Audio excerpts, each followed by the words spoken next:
The Earthbreaker drifted through the asteroid field like a wounded beast, her hull scarred with impact craters and plasma burns. To the casual observer, she appeared to be exactly what her transponder claimed, a deep space mining vessel from the Terran Mining Consortium, limping home after a catastrophic equipment failure in the Outer Rim. Admiral Vextel studied the human ship through the viewscreen of his flagship, the Crimson Talon. The massive Kethmori dreadnought dwarfed the mining vessel by a factor of 10, its crimson hull bristling with particle cannons and torpedo tubes. Around them, 17 more warships of the Kethmori hegemony hung in perfect formation, their weapons trained on the seemingly defenseless human craft. Pathetic, Vextel rumbled. His forearms crossed behind his back, his chitinous exoskeleton gleamed under the bridge's amber lighting. The mighty humans, reduced to cowering in asteroids like vermin. His tactical officer, Sub-Commander Kelthane, approached with measured steps. Admiral, our intelligence confirms this vessel departed the Kepler mining stations 3 standard cycles ago. Crew complement of 47, no military escort. Perfect. Vextel's mandibles clicked in satisfaction. The Kethmori had been at war with humanity for 6 months now, ever since the humans had refused to surrender their mining rights to the contested Vega system. What had started as a diplomatic dispute had escalated into full-scale warfare, when human privateers had begun attacking Kethmori trade convoys. But this would be different. This would send a message, open a channel, Vextel commanded. The viewscreen flickered, revealing the bridge of the human vessel. A middle-aged human male with graying hair and tired eyes appeared on screen. He wore the standard issue coveralls of a mining ship captain, his face drawn with exhaustion. This is Captain Alexei Kozlov of the TMC Earthbreaker, the human said, his voice steady despite the desperate situation. We're experiencing critical system failures. Our life support is failing, and we have wounded aboard. We request safe passage to the nearest medical facility. Vextel's laughter was a harsh, chittering sound. Captain Kozlov, I am Admiral Vextel of the Kethmori hegemony. Your request is denied. You are hereby ordered to prepare for boarding. Any resistance will result in the immediate destruction of your vessel. Kozlov's expression didn't change. Admiral, we're non-combatants. The Geneva Conventions clearly state your human laws mean nothing here. Vextel interrupted. You have 30 seconds to comply, or I will demonstrate why the Kethmori are the apex predators of this galaxy. The channel closed. Vextel turned to his weapons officer. Target their engines. Disable them, but keep the crew alive. I want prisoners to parade before the Hegemony Council on the Earthbreaker's bridge. Captain Kozlov maintained his facade of exhausted resignation even as his fingers moved across hidden controls beneath his command console. Around him, his crew of miners and engineers began shedding their coveralls, revealing military-grade armor and weapons beneath. All stations, this is Control. Kozlov spoke into his calm with quiet authority. Phoenix Protocol is now active. Repeat. Phoenix Protocol is active. Throughout the ship, blast doors sealed and bulkheads rotated, revealing hidden weapon systems. The mining equipment that had seemed so innocuous moments before began retracting into concealed compartments. The Earthbreaker's true nature was about to be revealed, and with it, the fury of Earth's most classified military program. Lieutenant Commander Yuki Tanaka moved to the weapons console, her fingers dancing across controls that hadn't existed moments before. Kinetic batteries online. Captain, plasma cannons charging. ECM suite ready for deployment. Tactical assessment. Mr. Reyes? Kozlov asked. Major Carlos Reyes, the ship's true tactical officer, studied the enemy formation on his newly revealed displays. 18 ships total. 1 heavy dreadnought, 6 cruisers, 11 destroyers. Standard Kethmori pack formation. There. Arrogant, sir. Tight grouping. Minimal screening. Kozlov nodded grimly. The Earthbreaker wasn't just a mining ship, she was humanity's most advanced Q-ship. A wolf in sheep's clothing designed specifically for this moment. For months, Earth Command had allowed the Kethmori to grow bold, to believe that human mining vessels were easy prey. Today, they would learn the truth about human ingenuity. Signal the fleet. Kozlov commanded.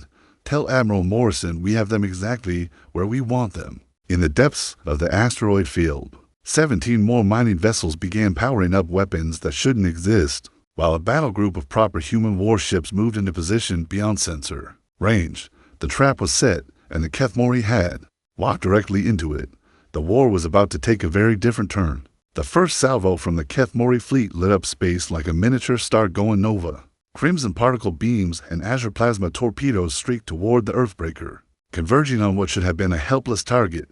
Instead, they struck nothing but empty space. The Earthbreaker had vanished in a shimmer of bent light, her experimental cloaking system rendering her invisible to both visual and most sensor rays. The HFY weapons passed harmlessly through the space she had occupied moments before. "What?" Admiral Vexel began, but his words were cut short, as the human ship rematerialized directly above his flagship, close enough that their shields were almost touching.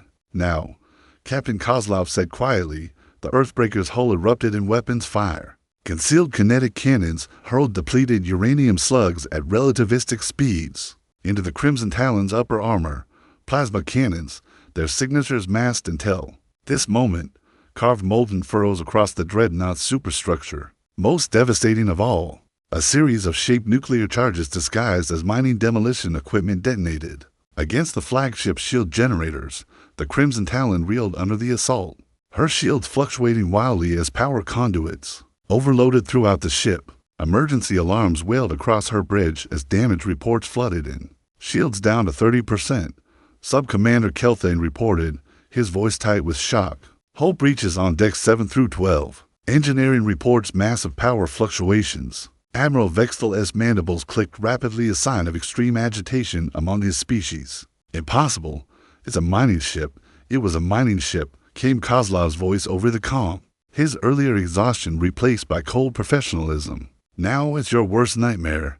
The Earthbreaker rolled beneath the dreadnought's hull, her point defense systems engaging as HFY fighters launched from their carriers. The small human vessel moved with impossible grace for something her size, her movements guided by combat algorithms that had been perfected in humanity's bloodiest conflicts. But she wasn't alone. Throughout the asteroid field, 17 more mining vessels shimmered into visibility, their own weapons systems coming online with deadly precision.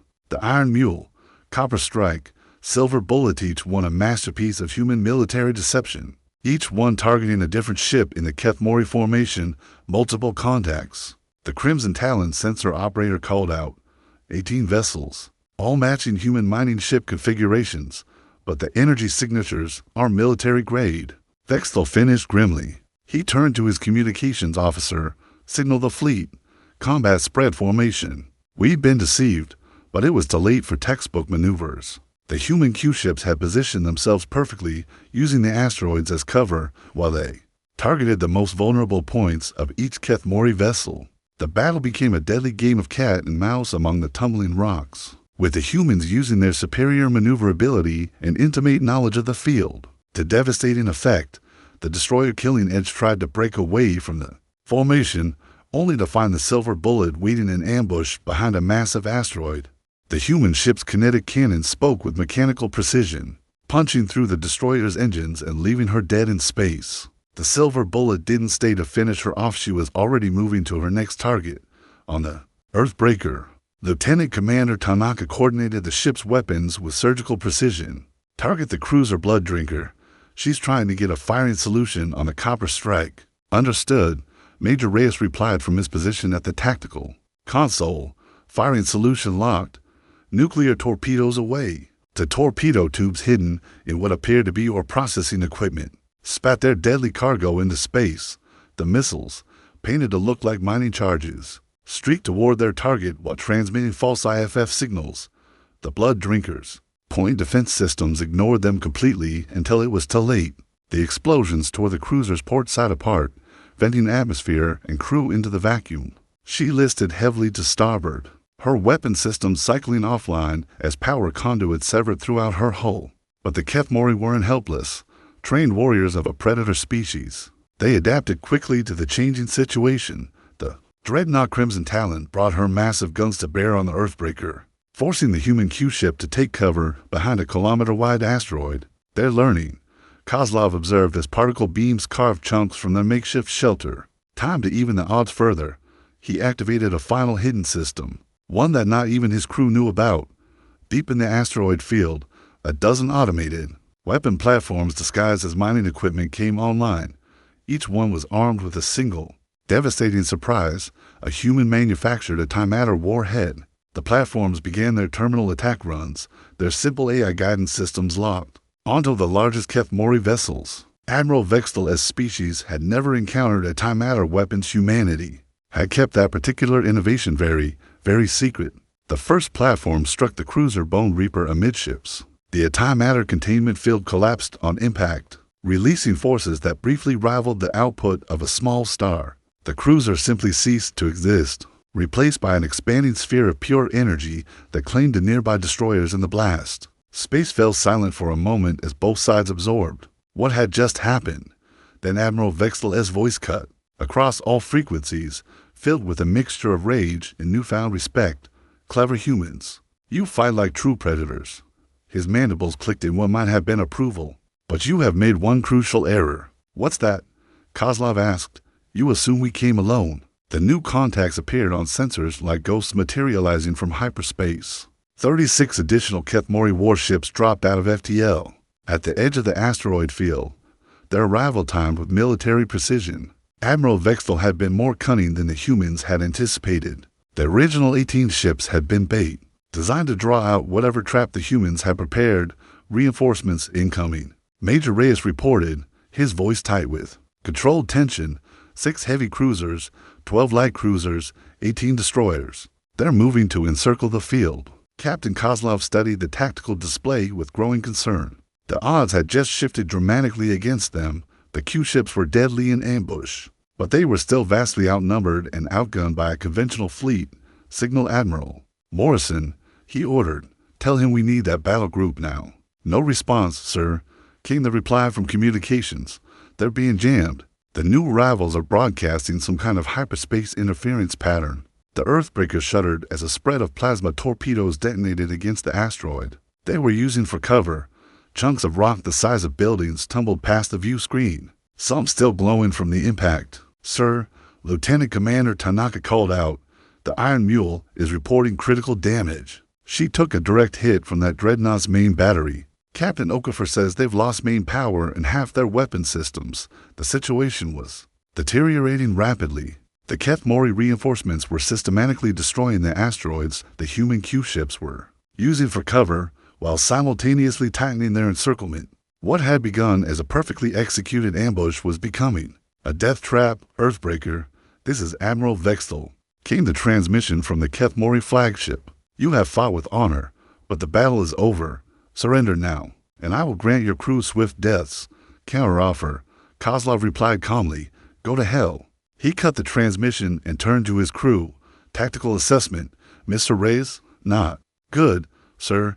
At current attrition rates, will be combat ineffective within the next 20 minutes. The reinforcements are using standard suppression doctrine. They're not trying to close with us, just wearing us down with long-range fire." Kozlov nodded grimly. The HFY had learned from their initial losses and were now fighting smart.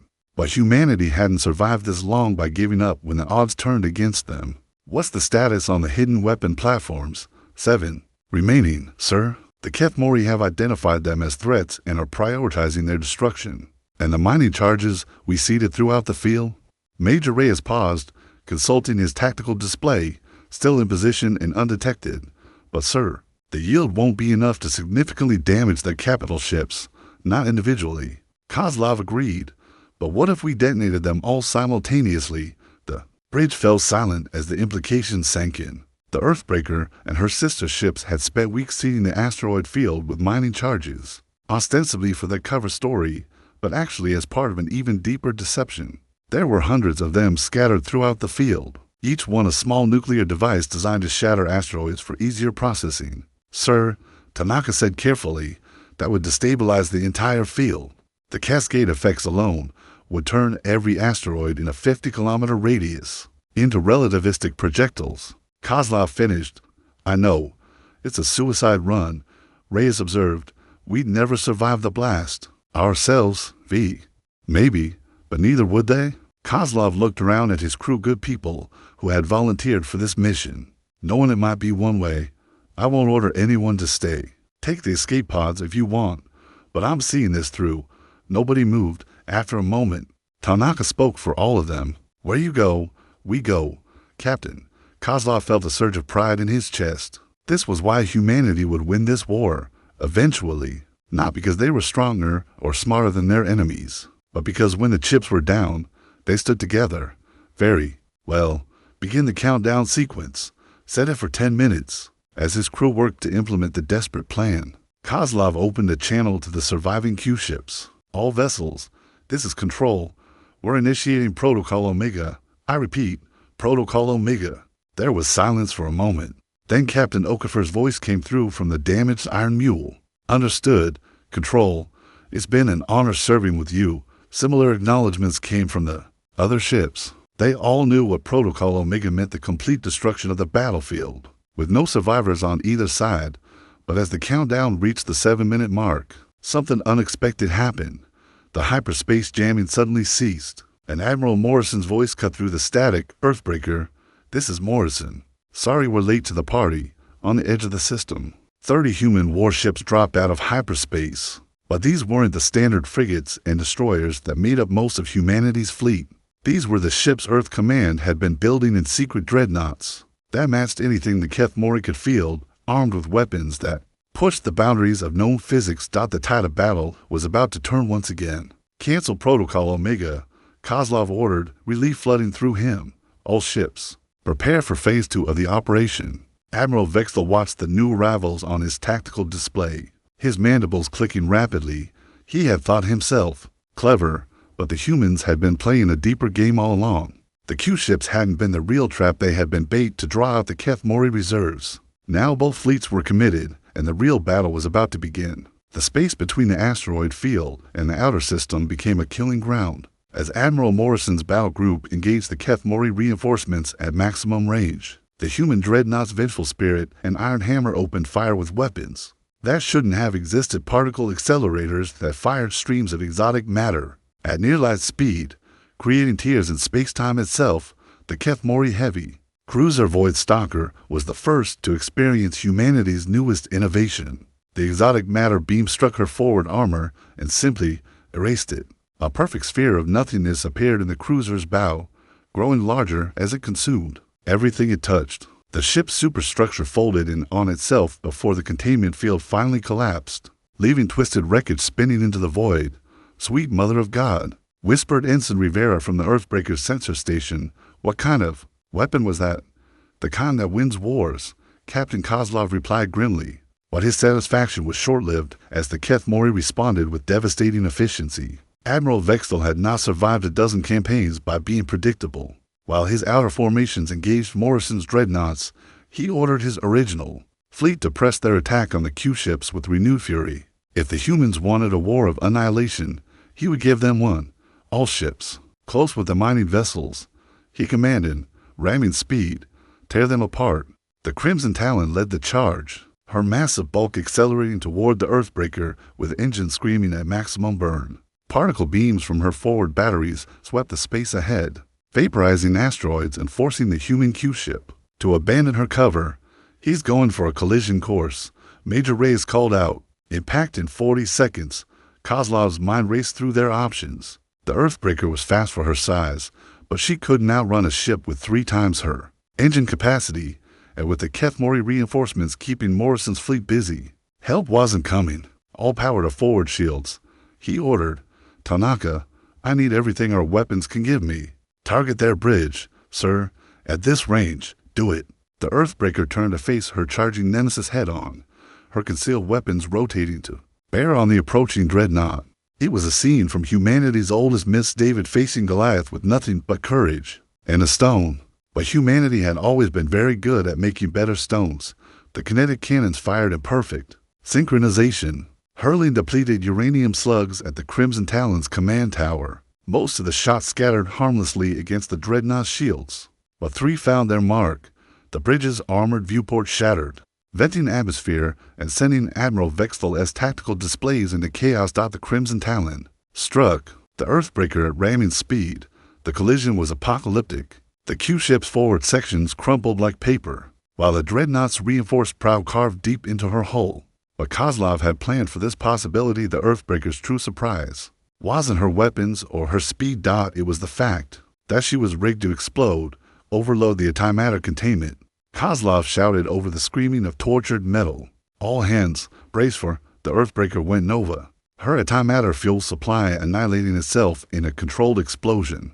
That would have impressed the engineers who designed it. The blast consumed both ships, creating a miniature star that burned for 17 seconds before collapsing into cooling plasma. Admiral Vexel died still wondering how the humans had learned to be so ruthless. Across the battlefield, similar acts of desperate heroism were playing out as the Q-ships fought their final battles. The Silver Bullet ran the cruiser Bone Harvester, her crew singing old Earth songs as they rode their ship into oblivion. The Copper Strike held her position against 3 destroyers, until her reactor finally overloaded, taking her enemies with her in a cascade of fusion fire. But the sacrifice of the Q-ships was buying Admiral Morrison the time he needed.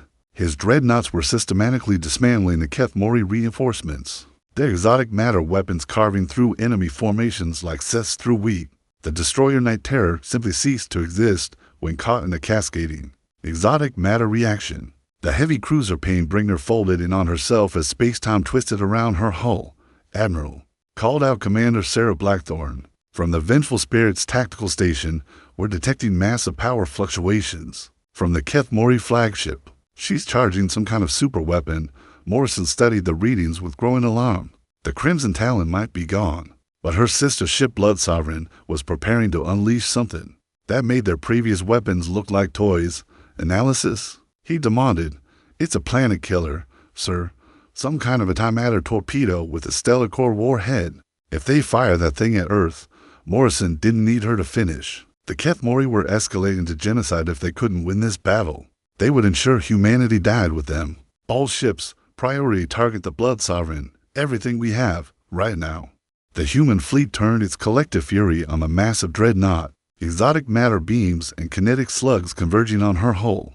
But the Blood Sovereign was the largest ship in the Keth Mori fleet, her armor designed to withstand planet cracking. Weapons, the human assault carved great wounds in her superstructure, but couldn't penetrate to her core systems. Weapon charging at 90%, Blackthorne reported, 30 seconds to firing. Morrison made a decision that would haunt him for the rest of his life.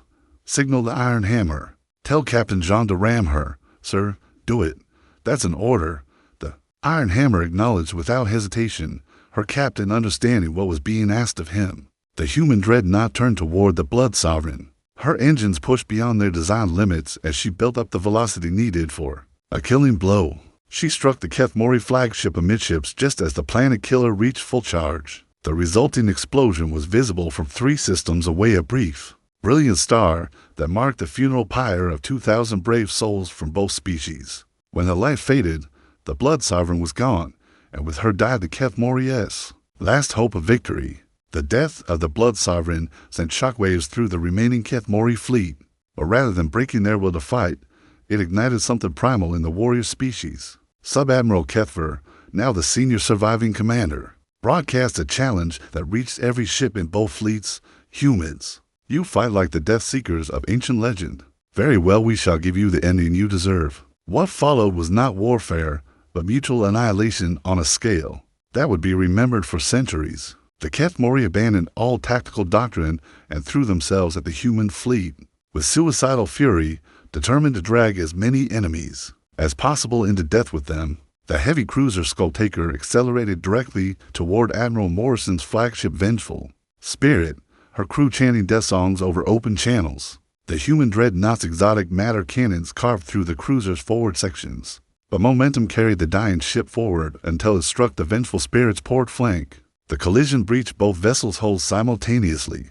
Emergency bulkheads slammed shut as atmosphere vented into vacuum, carrying with it the bodies of sailors who would never see home again. On the Vengeful Spirit's bridge, Commander Blackthorne was thrown against her console as the ship lurched. From the impact, "Damage report," Morrison barked, hauling himself upright.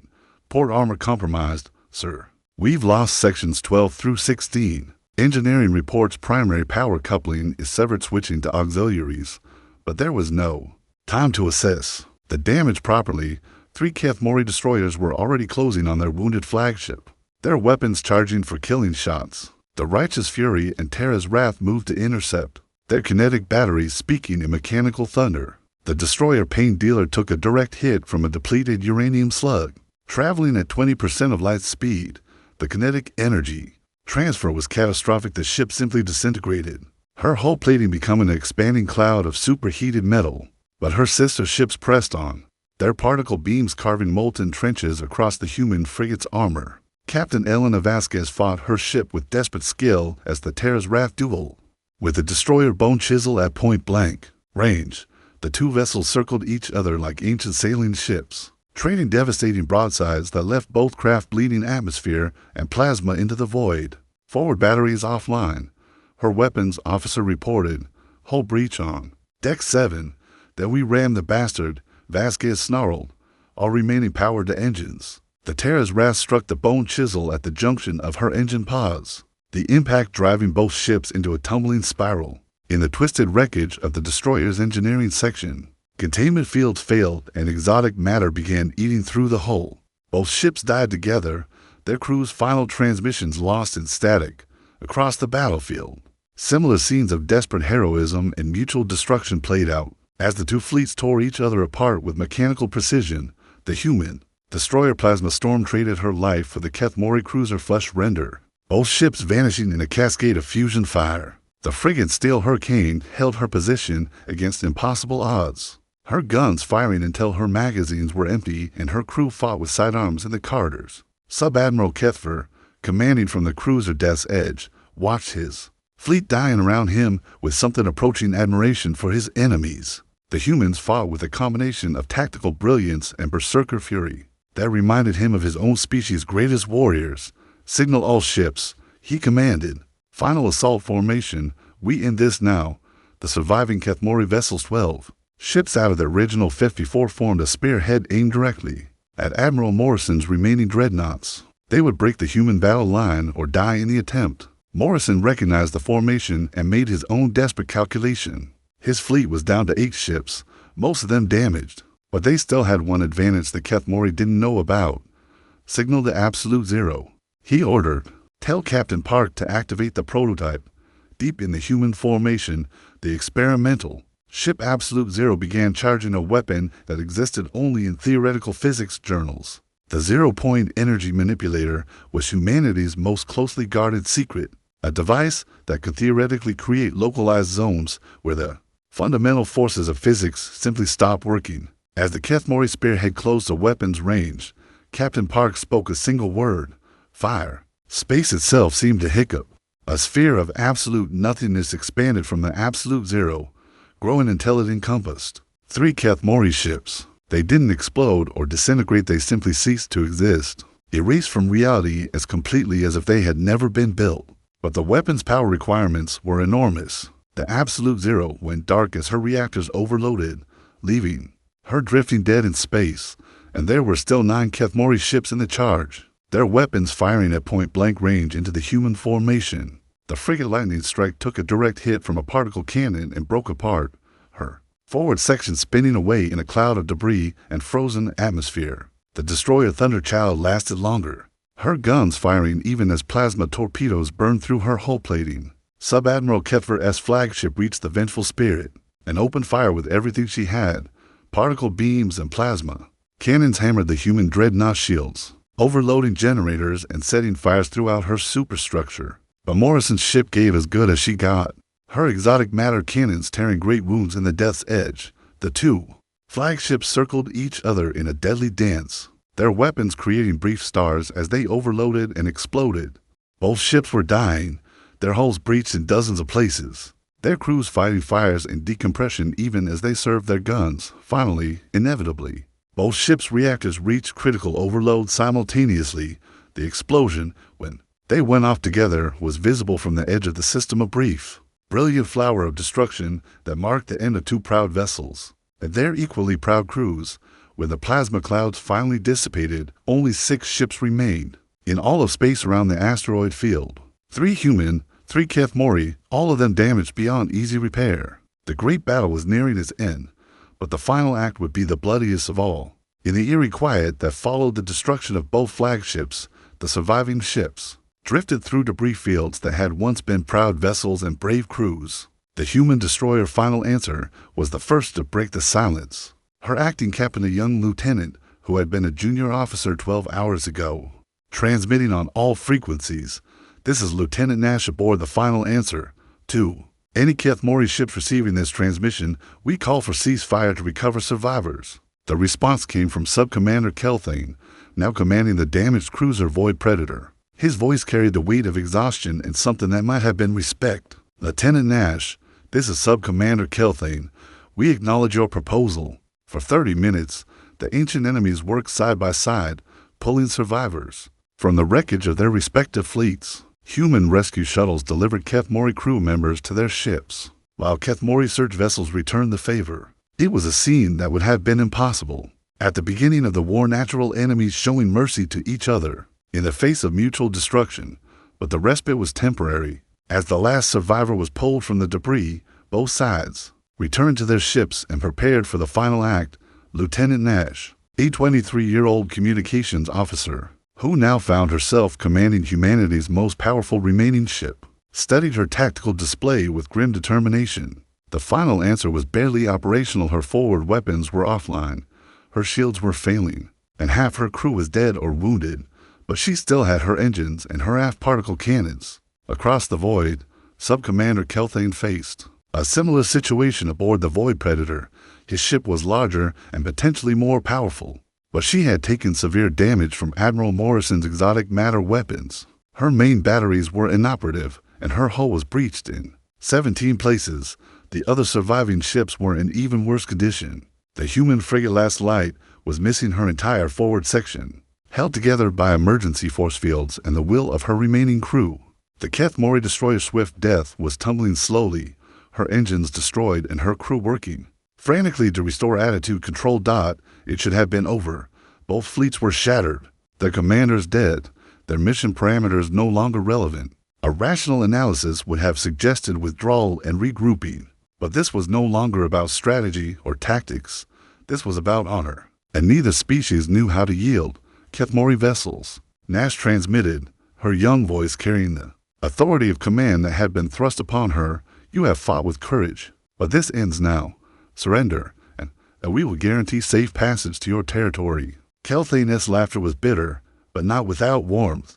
Little human, you speak of surrender when your ship can barely maintain orbit, but I will make you the same offer. Yield now, and we will allow you to return to your worlds with honor. Counteroffer. Nash replied, echoing the words that had started this battle hours ago. Go to hell. I expected no less, Kelthane said with what sounded almost like affection. Very well, let us finish this properly. The Void Predator and the final answer began their final approach, to wounded giants limping toward each other across a graveyard of stars, their remaining weapons charged slowly, power systems straining to provide energy for one last exchange. But as they closed to effective weapons range, something unexpected happened. The Swift Death, her engines finally restored, accelerated directly between the two flagships, her captain broadcasting on all frequencies. No more. Captain Thelanara's voice cut through the static, filled with a pain that transcended species barriers. I have watched my entire fleet die today. I have seen warriors who should have lived to see their children grow old burn in the void. This madness ends now. The destroyer positioned herself directly in the line of fire between the two larger ships, her weapons powered down in a gesture of defiance against the endless cycle of violence. Lieutenant Nash felt something twist in her chest as she looked at the tactical display. The Kethmori captain was sacrificing her ship and likely her career to prevent further bloodshed. It was a gesture that spoke to something fundamental about honor that transcended species. Sub-Commander Kelthane, Nash transmitted, your captain raises a valid point. How many more must die today? For a long moment, space was silent except for the background radiation of cooling plasma clouds. Then Kelthane's voice came back, heavy with exhaustion and something that might have been relief. Perhaps enough have died already. His mandibles clicked in what Nash had learned was a sign of deep thought among his species. But this is not our decision alone. There are protocols, honor codes, the Hegemony Council will demand. The Hegemony Council isn't here, Captain Thelanara interrupted. We are, and we are the ones who must live with our choices. The standoff stretched for several more minutes. 3 damaged ships facing each other across a field of debris and frozen corpses. Finally, Sub-Commander Kelthane made his decision. Final answer. This is the Void Predator. We withdraw from this engagement. But know this, Lieutenant Nash, this war is far from over.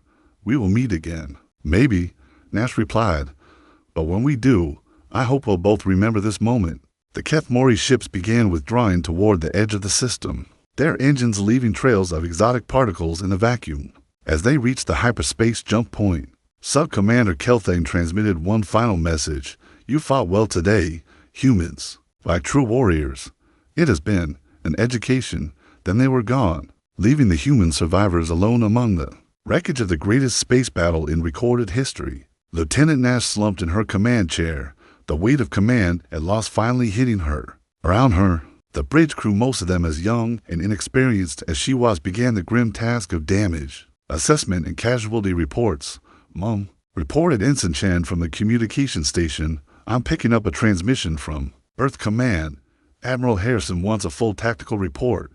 Nash nodded warily. Soon she would have to explain how 36 human ships had been reduced to 3, how thousands of her comrades had died in the space of a few hours. She would have to justify decisions made by officers far more experienced than herself, and somehow make sense of a battle that had claimed heroes and villains on both sides. But that was for later. Right now, she had survivors to care for and dead to honor. Signal the fleet, she ordered.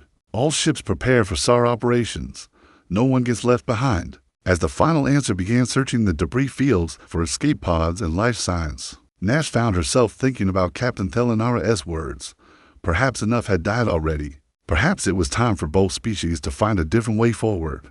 But even as she hoped for peace, Nash knew that Sub-Commander Kelthane had been right about one thing: the war was far from over. This battle had been won at terrible cost. But it was only one engagement in a conflict that might span generations. Still, for today at least, the killing had stopped, and sometimes that was victory enough.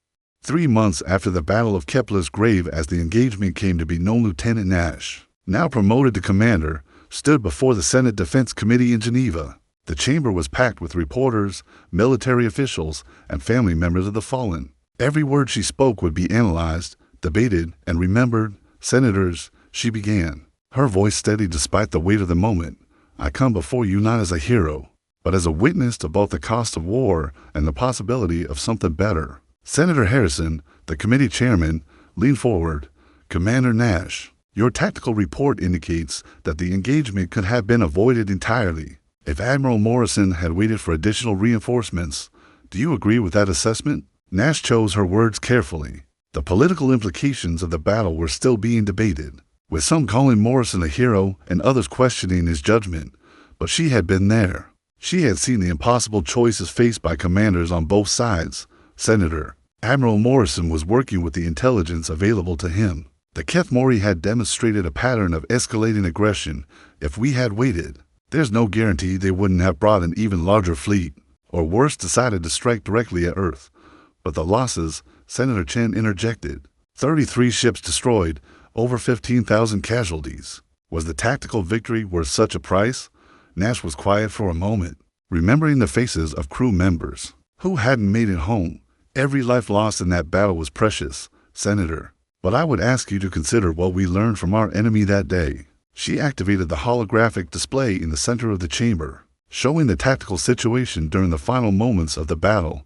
The HFY are not mindless aggressors. They are warriors, yes, but they also understand honor, sacrifice, and mercy. Captain Thelanara proved that when she positioned her ship between our flagships to prevent further bloodshed.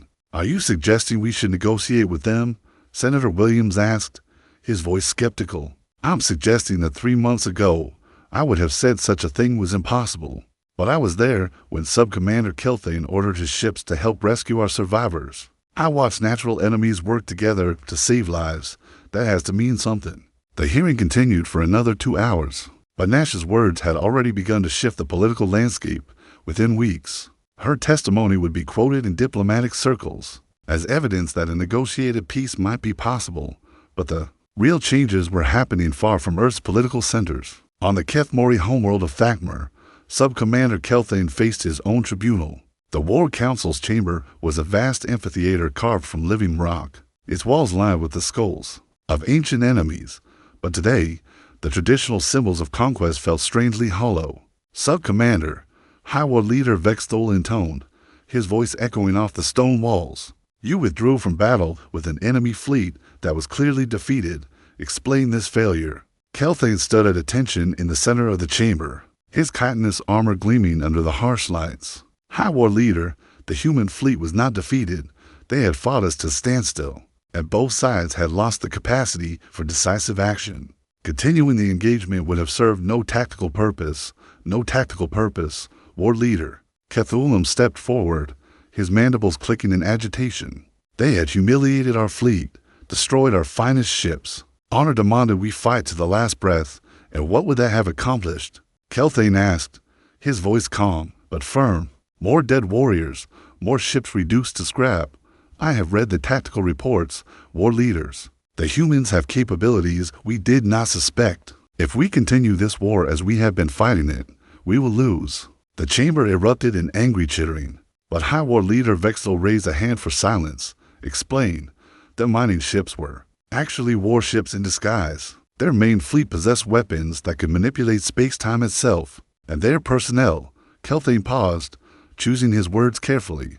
They fought with a combination of cunning and courage that reminded me of our own greatest warriors. Perhaps it is time to acknowledge that we face an enemy worthy of respect. The debate that followed would last for days, but the seeds of change had been planted.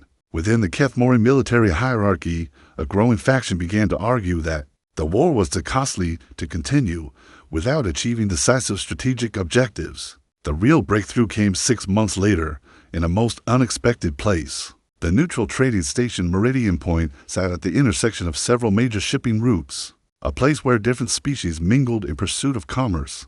It was here that Commander Nash, now serving as a military attaché, encountered a familiar figure in the station's cantina. Sub-Commander Kelthane sat alone at a corner table, his distinctive armor marking him as Kethmori military even in civilian surroundings. Nash approached cautiously, her hand resting near her sidearm. Old habits died hard.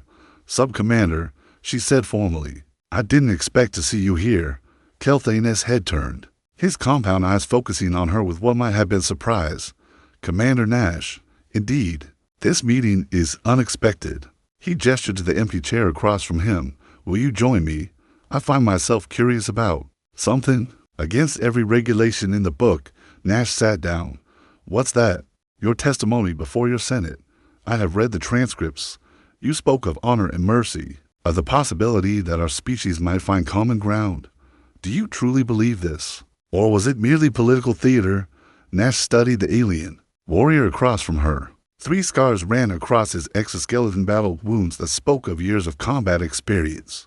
Yet there was something in his posture that suggested weariness rather than aggression. I believe it, she said simply. I've seen too much death to dismiss any chance for peace, no matter how small. Kelthane was quiet for a long moment. Then he leaned forward, his voice dropping to a whisper. There are those within the hegemony who share your sentiment. Not many, but enough.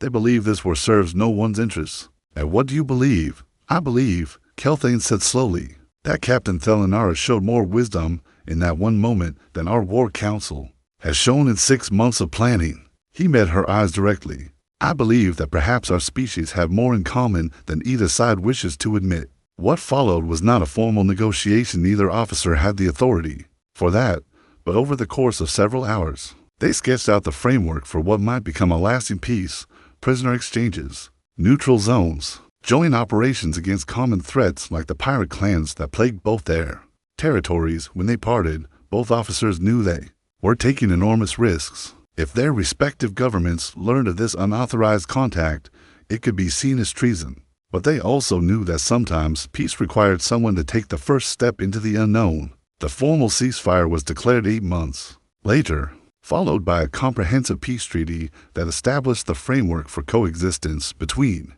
humanity and the Kethmori hegemony. The process was slow, difficult, and marked by setbacks and misunderstandings, but it held. Years later, when historians wrote about the war that almost destroyed the civilizations, they would focus on the great battles and the political maneuvering. But those who had been there knew the truth. That peace had begun in a cantina on a backwater trading station. Winter warriors chose to see enemies as potential allies, Commander Nash, now Admiral Nash, kept a small artifact on her desk, a piece of twisted metal from the wreckage of the Earthbreaker. It served as a reminder that sometimes the greatest victories were the ones that never had to be fought at all dot and in the depths of space. The debris field that marked the Battle of Kepler's grave became something unprecedented, a joint memorial, maintained by both species, honoring the courage of those who died and the wisdom of those who chose to live. The war was over. The real work of building a future was just beginning. But for the first time in generations, both species could look toward the stars with hope instead of fear, and sometimes that was victory enough.